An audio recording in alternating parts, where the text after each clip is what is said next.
Oi, dickhead. PPL Week 1's nearly here, you know. Are you ready to let me fight yet? No, SWGNet, you're not fighting just yet. I'm not letting you fight the first match of the new season. PPL means too much to me. Oh, come on, dickhead. I even went to the trouble of making you something. What? You made me something? Yeah, mate, I made you something. I wrote you a little song. Oh, really? That's really nice, SWGNet.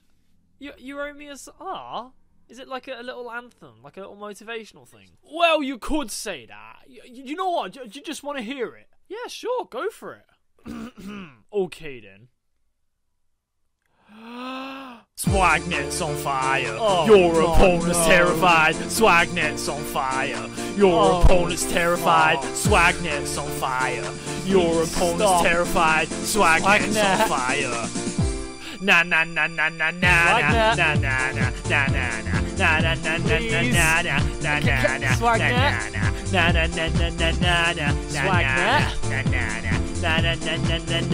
SWGNet! Remind me never ever to make a SWGNet cover of anything ever again, because it does not ever go well. Anyway, how's it going, guys? My name's OnesieBanette, and welcome to Week 1 of the Pokémon Premier League Division 1 Season 4. This is the 4th season we had Division 1 going, and I'm very proud to still be a part of it. Last season we escaped by the skin of our teeth. Somehow we just clawed our way back up on the final day. It was amazing.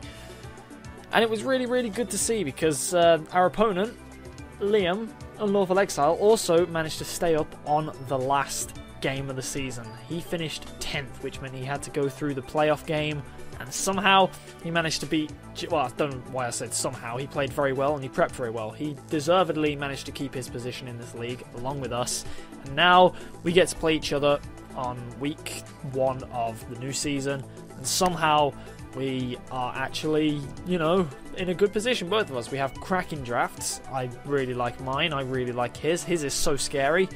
And this is going to be a very fun game. Now, Liam is a very, very, very, very, very, very scary player, because I have no idea how he's going to work with a Scolipede and a Mega Aerodactyl and a Lipard and a Whimsicott and a Goodra and all of the stuff he has here. I kind of predicted his team. I didn't predict Whimsicott coming, I don't think. There was one man on the team I didn't predict, but you know my sets. If you want to know what I'm bringing, make sure you check down in the description. There will be a link to my team builder video where you can go and watch that and see exactly what I brought. There'll be showdown clips on screen as well. If you don't want to actually sit through the whole thing, you can just, you know, get a skim of the video and see what I'm bringing. And yeah, this week we're playing, obviously, Liam, and what he's brought is his Goodra, Scolipede, Whimsicott, Golem, Mega Aerodactyl, and goddamn Lipard. Lipard is a friggin' problem. I really hate Lipard. But yeah, on first thoughts, no Infinite. So he's pretty much going to have one lead, and that one lead is going to be Lipard. I don't see him leading with anything else, and anything else he does lead with, apart from Mega Aerodactyl and possibly Whimsicott, I can pretty much safely lead with Hariyama, because if he leads with Golem, I threaten it out. If he leads with Lipard, I threaten it out. If he leads with Goodra, I can catch it and bop it with a close combat. If he leads with Scolipede, I can Fire Punch it. If he leads with Whimsicott, I can Fire Punch it. And if he leads with Mega Aerodactyl, I'm not going to stay in and risk the Aerial Ace, but I can still do things. So Hariyama seems like a nice lead here. Once I think the Goodra goes down, Volcanion will have some fun, and if I can get rid of Golem, then so will Thundurus. Mega Aerodactyl seems to be a big threat to my team, so I need to make sure that I can actually try and switch in on it. The only thing I have that really wants to try and switch in is Lickitung, and that's only because it's fat as fuck. I can't really take 2 hits from Mega Aerodactyl, it kind of walls me. Obviously the Scolipede's here, so Gengar's going to be my switch into that. Goodra, Lickitung can switch into it very, very easily. What else? Mega Latios here does a lot of work. Ice Beam kind of wrecks half of his team, and Draco Meteor... Well, actually, he's got 4 mons weak to Ice. That's fun. And Draco Meteor bops the other 2, so Mega Latios could put in an amount of work here. And yeah, let's get into the match and see what happened when Birmingham Spritzee took on West Chan United and Liam UnlawfulExile.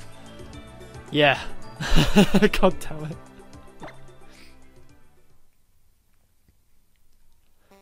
UnlawfulExile is issuing a challenge. And I lead out with my Hariyama, like I said I would. I thought Hariyama was probably the safe lead here because no matter what he leads with, I can pretty much scare it out. Now, he has the Lipard in. I assumed he was going to go for a U-turn, and even if he didn't, I'm pretty sure Banded Fire Punch still killed it. I wasn't Sheer Force, but it's a Lipard, paper thin defenses. So I went for the Fire Punch, and he goes for the U-turn, and he switches in Scab, which is his Whimsicott. So turn 1, Whimsicott is going to go straight down to this Fire Punch because he's not Focus Sashed, he's not Ockerberry, that Whimsicott's down, and that's one massive threat out the way turn 1. Hariyama predicts the switch and is brilliant. And that's 6-5 in our favour instantly. But he brings in the Mega Aerodactyl now, and this thing's going to be a problem because obviously I don't have too many switches to this. Lickitung can switch in as like a makeshift switch if I need it to be. So that's what I do. I go into Lickitung as he's gonna Mega Evolve up and he's gonna go for the Aerial Ace. And as you'll see, because I'm specially defensive Lickitung, I'm not physically defensive, this is gonna do a lot of damage. And that shows me that if he goes for Stone Edges, that's pretty much a 2-hit KO. So Aerial Ace there does about 35%. So Stone Edge is pretty much a 2-hit KO if he can land 2. But he's going to switch out the Mega Aerodactyl now because he doesn't know what I'm going to do. And he's going to go into the Scolipede. Now, I didn't want to go for a Toxic because I thought Scolipede was going to be his switch. And I thought he'd want to try and set up on me. So I went for a Wish. And I'm going to decide to switch into Gengar here.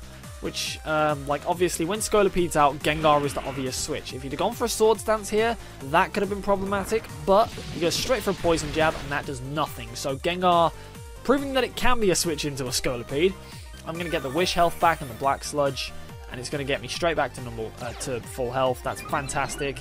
And he's going to get his Speed Boost. So this thing's still a bit of a threat. But he can see that this Gengar pretty much walls it. So he's going to switch on out there into the Goodra. And I just go for a safe Will-O-Wisp because no matter what he wanted to bring in, nothing enjoyed a burn. And status is good on everything on his team. So get a burn off, and this Goodra is going to get burnt. And that's very nice because the residual damage on something like a Goodra with no recovery is going to be very great. Now, obviously, I don't know this Goodra set. So I decide that I don't really want to switch into Lickitung and give him momentum. So I'm going into Parkin. And this was a risky switch, to be honest, because if he was something like, I think the only Goodra set that could have OHKO'd me here would have been Specs. But he's not. But then again, looking from that damage, Life Orb with this set would have killed me too. But I live the Draco because I am assuming he's bringing physically defensive. And my EVs allow me to outspeed and go for a close combat, which he doesn't see coming. And that's a dead Goodra. The crit did not matter in the slightest because I looked at his EVs and I pretty much do about 95% to minimum to this kind of Goodra with this thing. And Hariyama putting in the finest amount of work. It's 6-4 to us, but he's going to bring in Devita the Golem. So I thought he was just going to go for a Sucker Punch and kill us, and I was fine with that. But he goes straight for a Rock Polish. And that's not good because that's a Golem at +2. And I've locked myself into close combat. I have to go for another one, which I do, which is obviously going to take it down to its sturdy. But as you're going to see here, he has the friggin' weakness policy, which is going to activate in a minute. And that's going to put him up at +2/+2. And that's a Golem, +2 speed, +2 attack, +2 special attack. That's a Geomancy Golem. Apart from without the special defense. And he's going to go for an Earthquake. Now, the reason that I didn't go for a... I didn't switch out there was because I assumed it was just going to go for a Sucker Punch and kill me. So now I only have one switch. I have to go into my Thundurus and hope he doesn't crit me. So he goes for Sucker Punch, and it doesn't crit. It's fantastic because that means that I'm actually able to live a hit and kill this thing. But obviously now I'm scarfed into Sludge Bomb against the Golem. I couldn't have gone for anything else. I didn't want to go for a Focus Blast because that's frustrating. And now I have to switch out here. I learned after the game that he had Pursuit on that Mega Aerodactyl, so if he'd have gone for that, I could have really been hurt. But he goes for a Stone Edge instead, and he misses, which is brilliant, because now he has to go for another one, and judging by this damage, that does just under 100 damage. That's very, very, very close to a 2-hit KO. So I go for the Gentleman's Wrap to trap him in to make sure that if he does kill me, he's going to kill me, and I'm going to get the free switch. He has to kill me with this thing. So he's trapped in, I get a bit of wrap damage off, and he just finishes me off with an Aerial Ace. And that allows me now to get the switch initiative back into Thundurus Therian, who is pretty much Choice Scarf to outspeed this thing by 1 point. And I go for the Volt Switch here because he has nothing left on his side of the field. that wants to take it. We're in a very good position here. We're forcing him around. We've only lost two Pokemon, and it's 4-3. So we go for the Volt Switch. That does an insane amount of damage to a Scolipede, and we get the hell on out of there. And now there's only one thing we can really go into. That has to be Gengar, sorry. We go into Gengar, and he's going to go for a Rock Slide here. And this is why Physically Defensive Golem was my choice, because that does so little damage. I go for the Will-O-Wisp. That's going to burn the Scolipede. I went for Willow just in case he wanted to switch into Mega Aerodactyl, as I went for a Shadow Ball or something, and he gets himself a bit of initiative. But I managed to burn the Scolipede, and that burn's going to be able to take it out, and that's a kill for Gengar, and Gengar's done what it needed to do. It has neutralized that Scolipede, and it's allowed us to actually take that thing out without any problems. So it goes into Liepard, and at this point, Gengar has done what it came to do. It's not any use against his last two Mons. I have to sacrifice it here, and I do. I let the Liepard knock off me because nothing else on my team wants to take it, and I decide that it's time to go into Volcanion. There's no Whimsicott, there's no Goodra, I'm free to spam Steam Eruption, so that's what I'm going to do. It's going to go for a Thunder Wave, hoping to try and get the full power, and that's very frustrating, but turn 1, I don't get the full power, so Steam Eruption goes off. That does a lot of damage. That kills the Liepard, even if it wasn't Life Orb, even if it was just a normal Steam Eruption, that would still have probably killed, because Liepard is just so frail.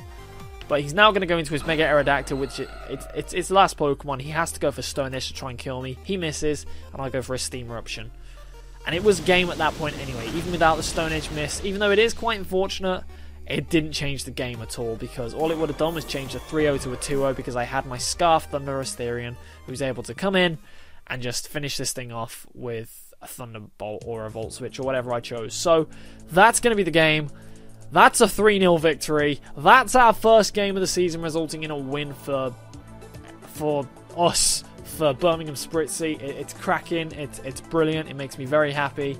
I don't know if I called my team A.S Monferno earlier in the video. I'm used to saying that, but basically, that's our first win of the season. That's our first game of the season, and that's a cracking game. A very hyper-offensive game, and I felt like I wanted to try and match him, so I brought some bulk, I brought some offense, and I felt like I played well against that. I felt like I played very well there. Obviously, if he'd have gone for Pursuit on my Thunderous Therian, that could have changed the game a lot. If he'd not gone out into Whimsicott turn 1, if Whimsicott had still been around, that could have changed the game a lot. If he'd not gone for the Rock Polish Golem so early, if he'd have left it till late game, that could have changed the game. There were so many variations. This game really could have gone either way, and I'm very lucky to have came out on top. So make sure you go and check out Liam, because if you don't know who Liam is, if you don't know who UnlawfulExile is, then I don't know why you're here, to be honest.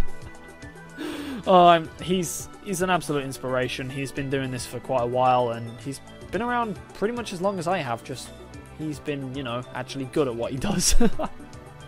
So yeah, make sure you go and give Liam all of the love, all of the subs, all of the niceties if you aren't subscribed to him yet.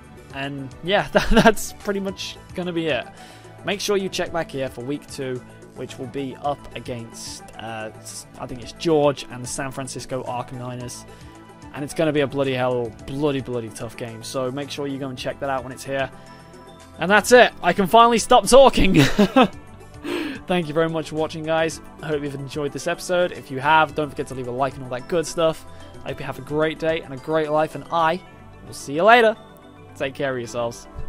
Ah, we actually won a game.